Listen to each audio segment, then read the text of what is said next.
Sir hostel में आप बड़ा अरसा रहे हैं और मैं जितना भी ऑफ कैमरा भी कभी आपसे बात की है तो आप हमेशा हॉस्टल के सारे प्रॉब्लम्स को बहुत अच्छे से जानते होते हैं।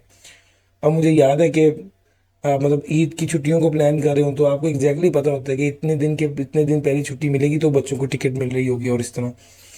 लेकिन हॉस्टल में रहना अपने अंदर एक चैलेंज है और मैंने ये देखा है कि बहुत से केसेस में बच्चा घर से सीए करने आता है लेकिन वो हॉस्टल के मसाइल में ऐसा फंसता है कि वो सीए एक सेकेंडरी मुश्किल बन जाती है, प्राइमरी मुश्किल हॉस्टल लाइफ बन जाती है। क्या कहते हैं आप इस बारे असल में हॉस्टल ब्लेसिंग भी है और आप कह सकते हैं कि वो आपको नुकसान भी दे सकती है। हर हर ऑप्शन के प्लस माइनस होते हैं। जो घरों में लाहौर में बच्चे रह रहे होते थे ना, वो हमें देख के कहते थे यार तुम लोग बड़े मज़े में हो ना, घर का कोई काम करना होता है, जब मर्जी पढ़ना शुरू कर दो, जब मर्जी सो जाओ, कोई रोक टोक नहीं है यार, तुम्हारा पढ़ाई वाला माहौल है, हम तो घर के अब धनिया और दही लाते ही हम सारा टाइम गुजार देते हैं।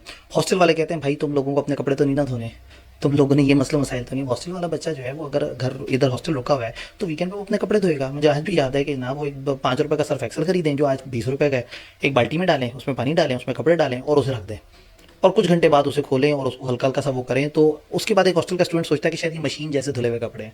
वो उस गरीब की यही लाइफ है, उसने खुद ही कपड़े धोने हैं, अक्सर केसेस में उसने खाना बनाना है, या अगर बाहर का खाना खाना है तो वो बीमार हो जाएगा।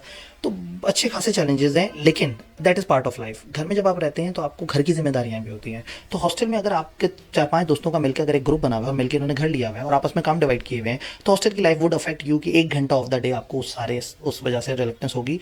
Community is good. अकेले बंद कमरे में बैठ के पढ़ाई से बहुत बेहतर आसान काम होता है कि आपको नजर आ रहे हो कि 3 बंदे बैठ के पढ़ रहे हैं।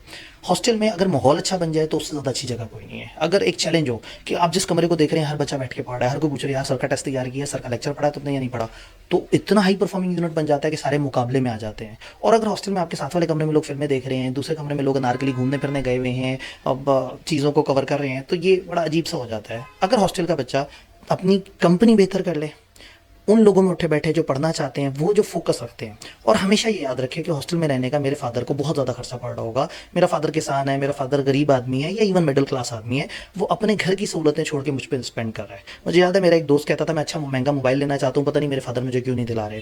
तो एक महीने उसके पास एक बड़ा महंगा सा मोबाइल था, तो मैंने कहा यार ज़बरदस्त, बड़ा अच्छा तुम्हारे पास मोबाइल आ गया। कहते हाँ पता नहीं जो है ना, वो मेरे फादर ना उनको चीज़ें समझ नहीं आती। देखो मैं मोबाइल का कहा कई दफ़ा कहा, उन्हें अब समझ आई है। इसी तरह घर में गर्मी बड़ी है, मैं उनसे कहता हूँ कूलर लगवा लें, उन्हें समझ नहीं आती। अरसा हो गया कूलर ही नहीं लगवा रहे। तो मैंने उसको मोबाइल उसे दिखा के कहा कि इस वजह से कूलर नहीं लगवा रहे कि तुम्हें मोबाइल चाहिए, तो तुम्हें अंदाज़ा ही नहीं है तुम उन बेचारों के साथ कर क्या रहे हो।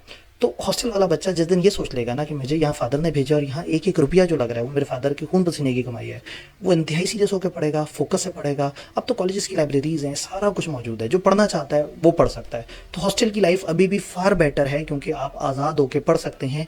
All you need is company थोड़ी सी बेहतर रखनी।